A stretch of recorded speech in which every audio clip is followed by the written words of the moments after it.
Depuis quelques années, il y a une crise du logement au Québec. Dans les prochains jours et les prochaines semaines, je vais vous présenter une série d'entrevues sur la crise du logement en Gaspésie pour essayer de voir ce serait quoi les sources de cette crise-là, puis aussi de voir ce serait quoi les pistes de solutions. Mais la crise du logement qu'on vit au Québec, c'est avant tout une crise du logement abordable. C'est difficilement rentable de construire du logement, surtout avec l'augmentation des prix des matériaux récemment. Dans une région éloignée comme la Gaspésie, c'est encore pire parce que les coûts de construction seraient de 15 à 20 plus importants que dans les grands centres. Donc, pour construire du logement abordable, ça ne sert pas à grand-chose d'essayer d'attirer des investisseurs privés parce que il n'y a pas d'argent à faire là-dedans. Pour construire du logement abordable, il faut se tourner vers le logement collectif, c'est-à-dire le logement social et l'habitation communautaire. Donc aujourd'hui, pour commencer, je vous présente une petite jasette avec Ambroise Henry, qui est directeur général du groupe ressources en logement collectif Gaspésie-Île-de-la-Madeleine.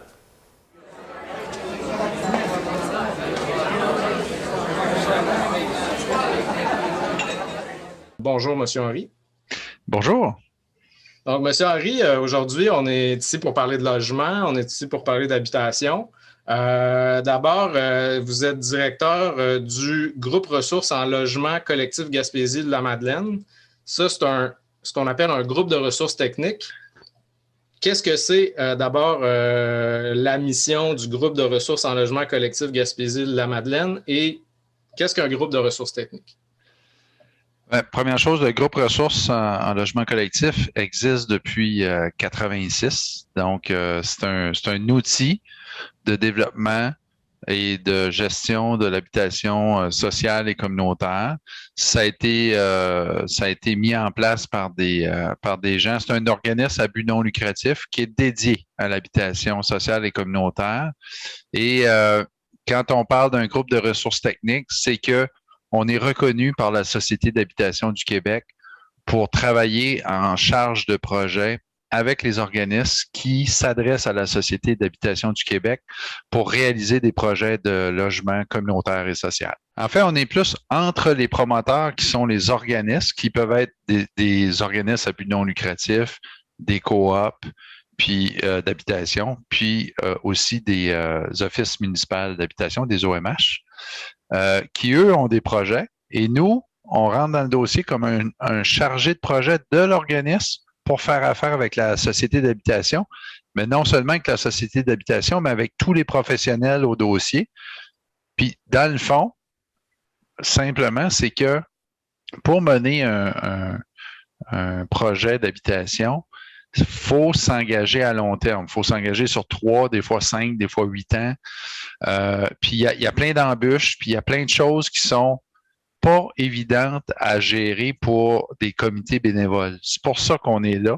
C'est pour travailler pour l'organisme, pour le bien de l'organisme, pour que on arrive à la réalisation au final. Puis non seulement on est là dans toutes les étapes du projet, du départ. On peut être là même avant que l'organisme soit constitué. Ça nous prend simplement un groupe de personnes qui veulent faire quelque chose ensemble pour l'habitation, faire de l'habitation communautaire, sociale, des fois on entend abordable. Là. Puis, on est là pour les accompagner, pour leur donner la formation aussi à différentes étapes pour qu'en bout de piste, ils soient autonomes dans leur gestion de ce bien immobilier-là qu'ils vont réaliser. Donc, notre objectif, c'est que l'organisme soit autonome dans sa gestion, mais en même temps, depuis 1993, on a développé aussi un secteur de gestion immobilière, puis aujourd'hui, à partir de nos bureaux de Carleton et Gaspé, on est en gestion à peu près dans 500 unités en Gaspésie. Donc, on a un bon bagage d'expérience de ce côté-là. Donc, on peut apporter aussi une aide ponctuelle ou permanente à des organismes qui ont le goût que leur gestion passe par une équipe de professionnels. Quand on parle de logement communautaire, quand on parle de logement social, ces temps-ci, il y a quand même beaucoup de groupes, là, beaucoup d'intervenants qui réclament plus de logement social. Les groupes de ressources techniques jouent un rôle fondamental dans la construction d'habitations communautaires, de logements sociaux. D'abord, quand on parle de logements sociaux, quelque chose qui qu'il faudrait peut-être préciser. Les gens entendent souvent HLM, habitation à loyer modique, sauf que c'est pas exactement ça, c'est pas uniquement ça du logement social. Est-ce que vous pouvez m'expliquer un peu ce que c'est le logement social? Oui, bien, quand les gens parlent de HLM, il faut que les gens sachent qu'il ne se construit plus de HLM depuis les années 80. Ce qui se construit aujourd'hui, ce sont des projets, on entend souvent parler d'axéologie, dans lesquels on a des unités qui sont réservées pour des gens à faible revenu, donc qui vont être comme dans un HLM, qui vont payer 25 de leur revenu au loyer. Le programme de supplément au loyer permet ça. Donc, c'est le logement social, les nouvelles unités en logement social aujourd'hui, ça passe par là. C'est-à-dire un exemple concret, on fait un 20 logements, puis il y a la moitié qui est en PSL, en programme de supplément au loyer. Donc, on fait des projets où il y a une mixité de clientèle. Donc, la moitié aurait accès, en autant qu'ils répondent aux critères de plafond de revenus là, pour être là, qui sont les mêmes que dans les HLM. Donc, il y aurait 10 unités pour les gens à plus faible revenu. Puis les 10 autres unités, ce sont des unités qui vont être à coût abordable parce que dans le programme Axiologie, les unités qu'on construit doivent atteindre au maximum 95% en coût de loyer du loyer médian. Donc, ce qu'on est sûr, c'est que c'est du logement abordable. Puis au-delà de ça, dans la mixité de tout ça, ben, on veut faire aussi des ensembles immobiliers où les gens, il y a de la solidarité, où il y a de l'entraide, où il y a un esprit communautaire à travers ça. Ça, c'est bien important parce que on fait pas du logement juste pour faire du logement. On veut créer des milieux de vie aussi à travers ça. Il y a la ministre de l'Habitation, il y a le Premier ministre du Québec qui ont refusé de reconnaître qu'on était dans une crise du logement. Disons qu'on est dans une situation difficile, disons qu'on est en pénurie de logements et d'habitation partout au Québec. En Gaspésie, aux îles de la Madeleine, la situation est assez importante. Ici, par exemple, on est en Haute-Gaspésie. C'est pas uniquement, là, quand on parle de logement, c'est pas uniquement des appartements, c'est tout type d'habitation, des maisons. Il y a un manque. C'est surtout un manque de logements abordables. Donc, qu'est-ce que vous pensez de ça? Qu'est-ce que les groupes de ressources techniques peuvent jouer comme rôle pour un peu dénouer là, la crise dans laquelle on est en ce moment? Je veux juste régler une chose. Ouais. Que des politiciens refusent de voir une crise, c'est une chose. Ça ne fait pas en sorte qu'elle n'existe pas. Cette semaine, pour donner un exemple, aux îles de la Madeleine, au bureau du député, on a identifié au moins une trentaine de ménages qui sont dans le trouble à la fin mai. Mardi, il y a un citoyen qui s'est présenté au conseil municipal de la communauté maritime des îles ou de la municipalité des îles, là, qui a témoigné de ça. Quelqu'un qui travaille, qui est hors de son loyer parce qu'il va être, il est réservé à des touristes à partir du mois de juin, qui n'a aucune alternative. Ça fait 1 an qu'il cherche. Il va coucher dans son char. À côté de ça, on a travailleurs de milieu, les gens de la santé qui interviennent auprès des clientèles les plus vulnérables. Travailleurs de milieu, les seuls outils qu'il a dans les mains actuellement, c'est des tentes et des sacs de couchage. Il donne ça aux gens qu'il rencontrent qui sont mal pris. Moi, on n'a plus le luxe actuellement de s'ostiner sur un mot. On a des gens qui sont mal pris. Je vous parle des îles de la Madeleine, il y a un comité d'urgence qui se met en place. Dans la crise du logement, il y a 2 vitesses là. On ne peut pas produire du logement en 2 mois, là. OK? Du logement comme on le fait avec le gouvernement, ça prend 2 ans, 3 ans. C'est des solutions à moyen terme. Actuellement, c'est certain que on a des gens qui sont mal pris aussi en Gaspésie. La Gaspésie, là, on est comme en convergence actuellement de facteurs aggravants pour l'immobilier. On est, on veut accueillir plus de monde, on a besoin d'accueillir plus de monde. On est une population vieillissante aussi, donc il y a des aînés qui veulent sortir de leur maison, qui n'ont pas d'alternative.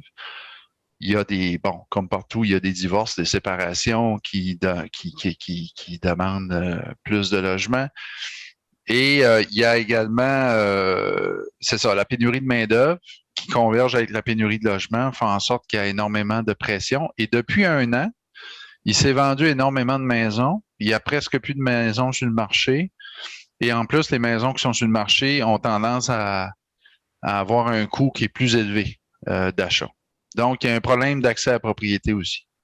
Fait que tout ça fait en sorte que, en Gaspésie, alors qu'on ne parlait pas tellement de la saisonnalité, on a de plus en plus de témoignages actuellement de gens qui vont être dans cette première ronde-là de gens mal pris à la fin mai. Puis il y a une deuxième ronde aussi au 1er juillet, des gens qui sortent de leur logement pour toutes sortes de raisons, puis qui n'ont pas d'alternative.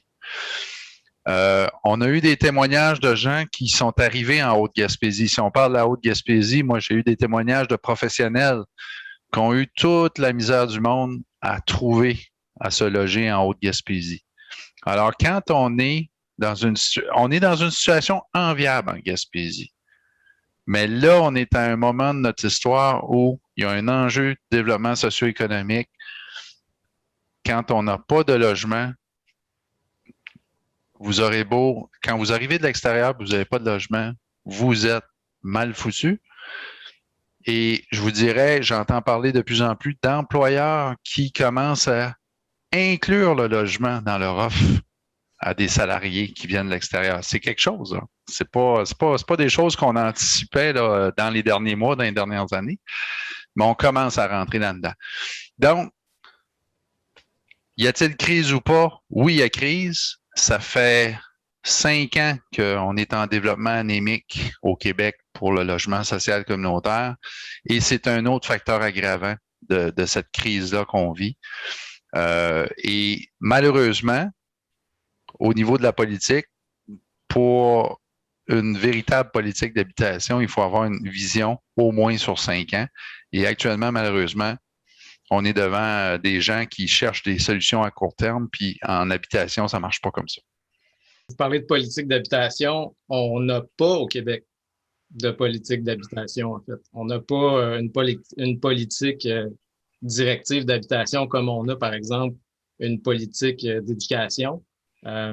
C'est en fait justement, comme vous dites, là, c'est quelque chose qui est géré peut-être plus à court terme.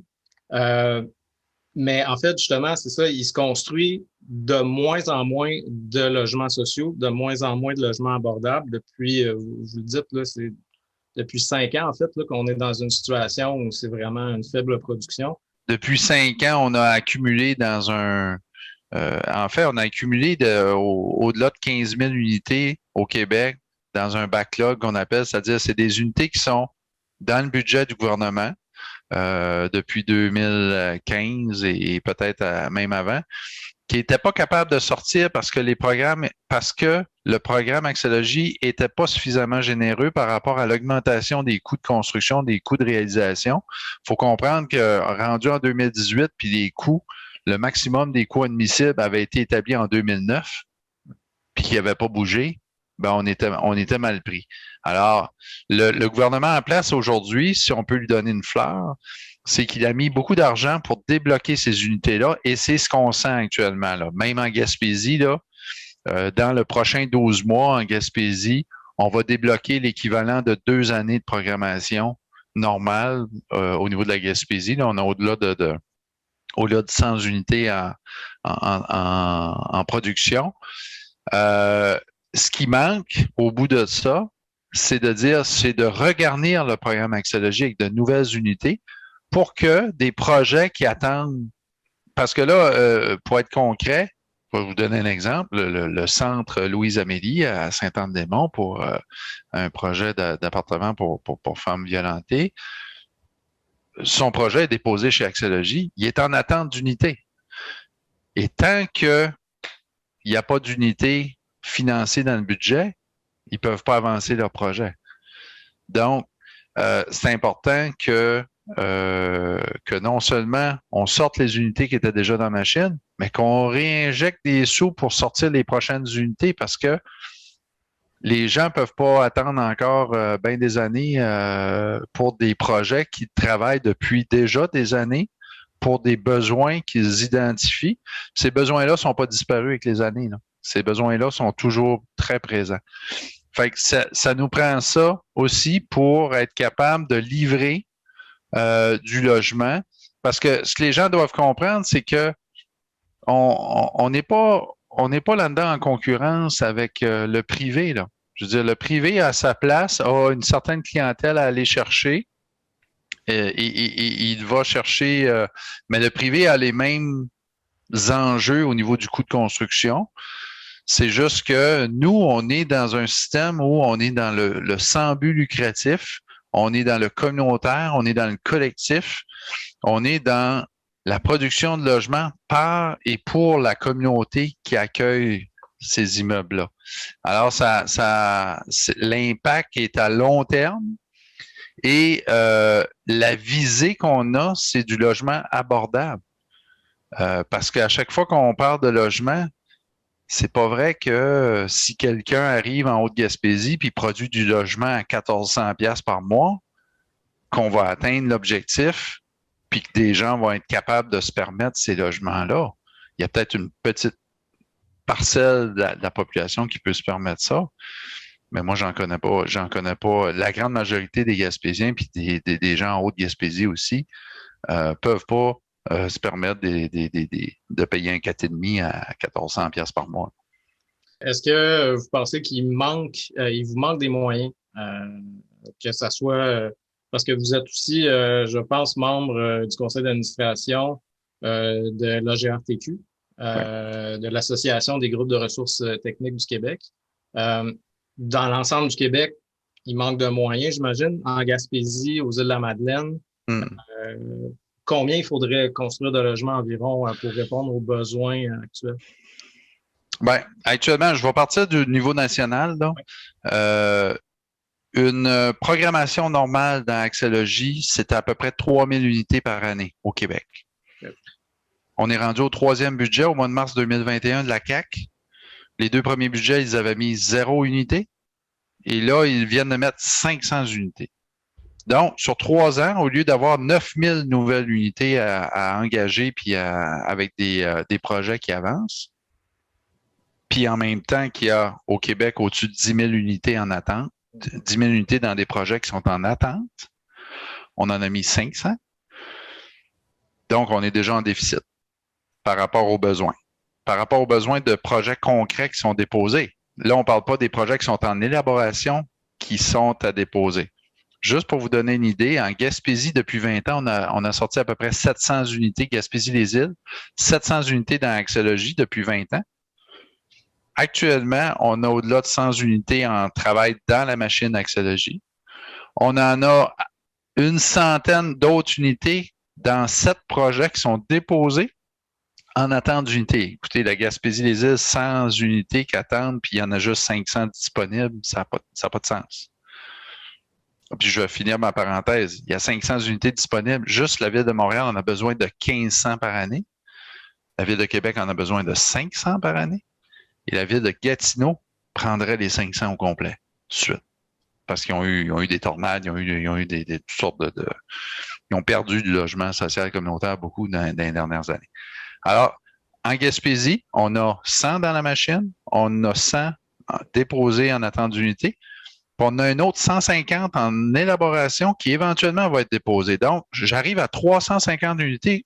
Mon portefeuille de développement actuellement, c'est la moitié déjà de mon portefeuille de 20 ans de réalisation. Alors, quand on me demande s'il y a des besoins, oui, il y a des besoins. Et ils sont concrets. On travaille avec des groupes partout. On a des projets partout. Dans tous les territoires de la Gaspésie et des Îles-de-la-Madeleine, on a des projets.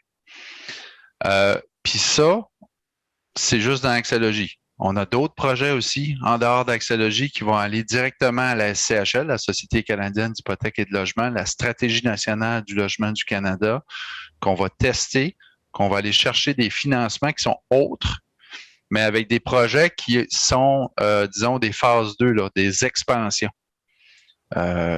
Qui permettent à ces projets-là, entre autres, on peut penser à tous les organismes qui ont bâti des ensembles immobiliers dans les années 80 avec la SCHL, qui commence à avoir de l'équité. Ça commence à être des promoteurs potentiels immobiliers pour aller en expansion. Donc, on veut aussi passer par ces modèles-là pour produire du logement. Parce que là, ce qui presse, c'est de produire du logement abordable.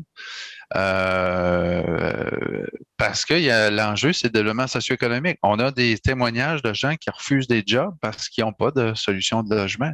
Alors, c'est plus c'est à différents niveaux. Puis quand on parle de ça, quand on travaille sur l'enjeu du logement, n'oublions jamais qu'il y a des gens qui sont plus vulnérables que d'autres, puis qui ont besoin d'une aide particulière. C'est pour ça qu'on a du logement social, puis c'est pour ça qu'il ne faut pas l'oublier dans tout le démarchage qu'on fait avec les élus, avec les organismes, avec le privé. N'oublions pas que tout le monde n'est pas égal versus le logement, mais que tout le monde a besoin d'un logement, parce que c'est un déterminant de la santé. Et le logement, là, au niveau international, c'est un droit, c'est presque un droit de la personne. Je suis pas assez calé là-dedans pour vous en parler, mais on en entend de plus en plus parler, comme quoi le logement deviendrait un droit pour les gens. Donc, faut prendre ça pas à la légère. Au Québec, on reconnaît que la santé, par exemple, est un besoin fondamental et que l'État a une responsabilité là-dedans. Au Québec, comme je disais tantôt, on n'a pas de politique d'habitation. Puis on semble, surtout avec les derniers gouvernements, s'en remettre au marché pour la construction de logements. Est-ce que vous pensez qu'on devrait, au Québec, reconnaître le logement justement comme un besoin fondamental, comme un droit, et le traiter à ce titre-là, c'est-à-dire d'avoir une responsabilité de l'État de fournir du logement abordable à justement ces citoyens plus vulnérables? Le coût socio-économique de ne pas investir dans le logement est supérieur à l'investissement dans le logement. Ça, c'est clair. Quand on parle, des fois, c'est dur à imaginer pour des gens qui ont des maisons. Tu sais, en Gaspésie, on est 3/4 des gens sont propriétaires, 3/4 des ménages. Bon, dans certains endroits, on parle encore l'itinérance, ça n'existe pas. C'est pas vrai, ça. Il y a de l'itinérance en Gaspésie, puis je peux vous dire que cet été, il y a des gens qui vont faire du camping, pas pour le fun, parce qu'ils sont mal pris. Est-ce qu'on devrait reconnaître le logement comme un droit? Je pense que oui. Au Québec, on s'est quand même doté d'une société d'habitation qui a une certaine renommée. Je veux dire, il y a des pays qui nous regardent aller, il y a des provinces ailleurs au Canada qui nous regardent aller, qui nous envient pour les outils qu'on a. C'est juste qu'actuellement, on a les outils, mais on n'a pas, on a la voiture, mais on n'a pas assez de gaz dedans pour le faire avancer. Et ça, c'est une problématique qu'on a. Et la question de la santé, moi, je pense qu'il faut que la santé publique au Québec s'en mêle. Il n'y a pas juste la COVID au Québec, il y a aussi la question de problèmes de santé publique par rapport au manque de logement pour les citoyens du Québec. Fait que c'est clair que il faut qu'on ait l'appui de la santé. Il y a des gens qu'on interpelle, il y a des gens qui en parlent au niveau des organisateurs communautaires connus au Québec, là. Des médecins qui en parlent, qui sont clairement sensibles à la question. Et c'est écrit, hein, je veux dire, c'est écrit au niveau du ministère de la Santé, comme quoi le logement, c'est un déterminant. Et quand quelqu'un a pas de logement ou a des problèmes de logement, ça amène toutes sortes de problèmes ça amène des problèmes de santé mentale, ça amène des problèmes de filiation parentale, ça peut amener des drames, ça peut amener de la violence. c'est vraiment problématique. Donc, il faut s'y attaquer. Ça fait partie de notre pain quotidien, mais on n'a pas non plus tous les on n'a pas les outils pour tout régler en même temps. Mais je peux vous dire qu'on travaille extrêmement fort, toute notre équipe, sur les projets qui sont en développement. Puis on appuie aussi par la concertation, on aide du mieux qu'on peut les concertations pour penser à toutes les solutions, même ceux à court terme également. Mais par rapport aux solutions à court terme, par rapport aux gens qui sont mal pris, s'il y a des gens qui écoutent, qui sont mal pris, adressez-vous vous pouvez vous adresser à la santé, vous pouvez vous adresser pour avoir de l'aide d'un travailleur de milieu, adressez-vous au bureau du député, allez-y all-in parce que restez pas tout seul avec votre problème. Il faut en parler, il faut le partager, votre enjeu, votre problème, puis pour qu'on puisse vous aider. Un facteur qui affecte le marché immobilier un peu partout dans le monde, mais qui a des effets très, très concrets, particulièrement l'été, en Gaspésie, puis encore plus aux îles de la Madeleine. C'est les hébergements touristiques. Bien sûr. C'est Airbnb et les autres plateformes du genre, là. C'est des maisons, c'est des logements qui sont transformés en logements touristiques, en hébergements touristiques pour des touristes. Ça fait un phénomène particulier en Gaspésie aux îles de la Madeleine, c'est que pendant la saison touristique, on a des gens qui se retrouvent sans logement. Est-ce que ça peut être un facteur extrêmement aussi aggravant à la crise qu'on vit actuellement? C'est clair que c'est un facteur aggravant. Le phénomène Airbnb, ce que ça a fait, ça a facilité le travail pour des gens qui voulaient mettre de l'immobilier à contribution au niveau touristique. Moi, j'ai pas de problème avec quelqu'un qui loue sa propre maison, qui, lui, s'en va faire du camping, s'en va faire d'autres choses pendant qu'il loue sa maison l'été. Aucun problème avec ça. Le facteur aggravant, c'est quand la même personne a plusieurs maisons, hérite d'une autre maison, loue ça à des gens l'hiver, puis dit à ces gens-là, je vous mets dehors au 30 mai parce que je rentre du monde à la semaine pour le tourisme pendant l'été. Et pire que ça, je ne sais pas pour la Gaspésie, mais on sait qu'ailleurs au Québec, il y a des corporations qui s'organisent et qui achètent un nombre X de propriétés immobilières et qui font une business de tout ça. C'est un facteur qui est aggravant. Jusqu'à quel point en Gaspésie, je n'ai pas les chiffres parce que il faut que le ministère du Tourisme fasse sa job, puisse cartographier, inventorier toutes les propriétés qui sont sur Airbnb. C'était une volonté qu'ils avaient. Je ne sais pas quand ça va être fait, mais quand on va avoir ces chiffres-là, on va pouvoir avoir une idée de l'ampleur du problème. Mais avoir le nombre de personnes et les catégories de personnes actuellement qui sont obligées de sortir de leur loyer à la fin mai pour laisser place aux touristes, je peux vous dire que c'est inquiétant parce que moi, j'ai vu je vois des gens qui sont mal pris, oui, mais quand je vois un prof de cégep qui est obligé de sortir, puis quand il revient à la mi-août, il est obligé de faire du divan chez des amis pendant 2 semaines en attendant que son loyer se libère, ben, quand on me parle en même temps d'installation durable de population, puis que j'ai ce phénomène-là à côté, ben, on a un problème, là. Airbnb, actuellement, l'ampleur de la saisonnalité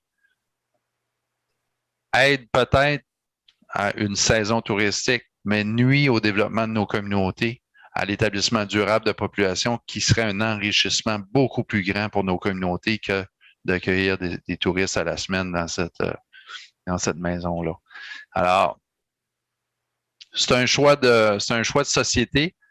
Il y a des municipalités qui réglementent la tenue d'une maison de tourisme, maison de chambre touristique là, sur leur territoire, ce qui est une bonne chose parce qu'il faut que les municipalités s'en mêlent pour pour qu'il y ait un marché équilibré, là. Le problème qu'on a aujourd'hui, c'est que le marché immobilier, il est déséquilibré. Il est complètement déséquilibré et comme on n'a pas produit suffisamment de logements abordables depuis 5 ans, on n'a pas pallié à ce déséquilibre-là. Puis bon, la COVID a le dos large, mais la COVID a eu des impacts, puis la COVID a fait en sorte, en plus, que beaucoup de gens à travers le Québec se tournent vers la Gaspésie pour venir là. Mais c'est normal, je veux dire, on vit dans un paradis, donc tout le monde veut atteindre le paradis, là. C'est normal. Parler de déséquilibre, de marché déséquilibré, là, on a parlé des effets que ça a concrètement sur des gens. Maintenant, pour vous et puis même pour des investisseurs privés qui voudraient construire des habitations, qui voudraient construire du logement, ou quelqu'un qui voudrait juste acheter un terrain pour se construire une maison, vous dites justement qu'il y a des gens qui font une business là, d'acheter plusieurs maisons pour les transformer en hébergement touristique. Est-ce que vous avez aussi est-ce que vous remarquez une certaine difficulté à acquérir aussi des terrains, acquérir des bâtiments pour en faire des logements qui seraient habités à l'année pour les gens? Est-ce que c'est plus compliqué? Écoute, on s'entend qu'il y a 50 quelques municipalités en Gaspésie, là. Je connais pas il y a différents enjeux selon les municipalités. OK? Les gens disent qu'on a des grands espaces en Gaspésie, mais quand on regarde sur une carte le potentiel de développement, certaines municipalités ont seulement 1% de leur territoire qui est construisible. On a des municipalités où il y a des terres agricoles qui sont utilisées, ça va bien. Mais on a des municipalités où des terres agricoles qui sont complètement en friche puis qui sont laissées presque à l'abandon. Puis en même temps, on serait pas capable de construire là-dessus parce que c'est zoné agricole.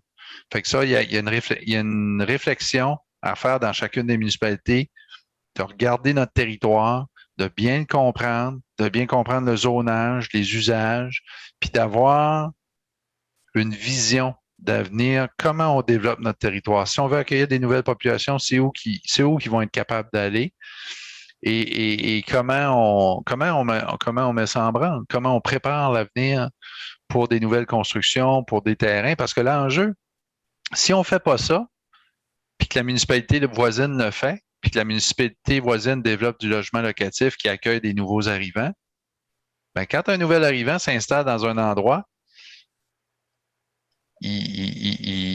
comment je dirais, il s'habitue à cet endroit-là, il fait son réseau dans cet endroit-là, fait qu'il va avoir tendance, dans la deuxième étape de son installation, à regarder dans cet endroit-là, y a-t-il un terrain, y a-t-il une maison à vendre, y a-t-il une opportunité pour moi de m'installer durablement? Fait qu'il y a un enjeu stratégique pour les municipalités de faire ça. Oui, c'est le fun d'accueillir des nouvelles populations, mais que ces populations-là s'intègrent durablement dans la communauté, s'implantent, investissent dans l'immobilier, puis s'engagent aussi dans la communauté, fassent du bénévolat, amènent des nouvelles idées. C'est ça la richesse d'une communauté, c'est d'accueillir des nouveaux éléments qui vont amener des nouvelles idées, qui vont amener des dynamiques, puis c'est ça qui fait qu'un milieu reste vivant. Si un milieu veut continuer de développer comme il y a 50 ans, ben il va mourir à un moment donné parce qu'il ne restera plus de monde, il ne restera plus de services. C'est les services qui commencent par partir, puis après ça, ça devient juste un lieu de villégiature, puis c'est tout, là. En terminant, M. Henry, si vous aviez un message à envoyer aux élus municipaux, aux élus provinciaux, à la ministre de l'Habitation, par exemple, au premier ministre du Québec sur la crise qu'on vit actuellement, ce serait quoi?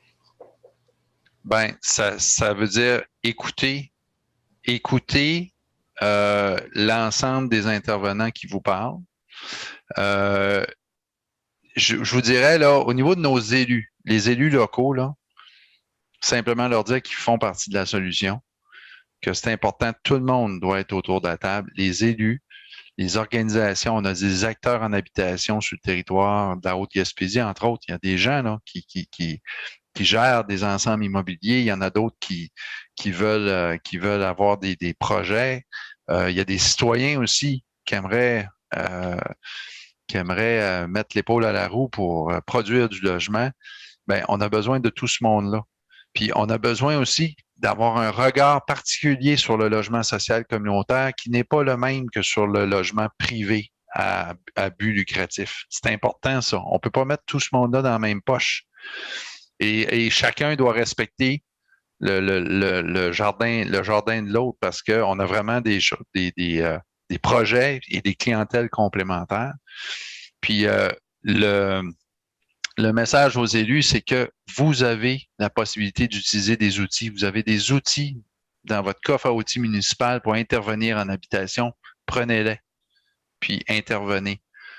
Vous avez un outil comme la Société d'habitation du Québec qui vous permet de faire des choses avec des organismes sans être obligé d'avoir un projet de loi privé tout le temps pour les crédits de taxes ou ce genre de choses-là. Utilisez-les, ces outils-là, puis on va être capable d'avoir des projets en Haute-Gaspésie comme partout ailleurs en Gaspésie-des-Îles. C'est important puis soyons à l'écoute aussi de la population puis des besoins qui ressortent, puis oublions jamais les plus vulnérables de notre société parce que notre tissu social, là, c'est ce qui fait la force de nos communautés. Donc, oublions jamais ça. Merci beaucoup, M. Henry. Merci. À bientôt.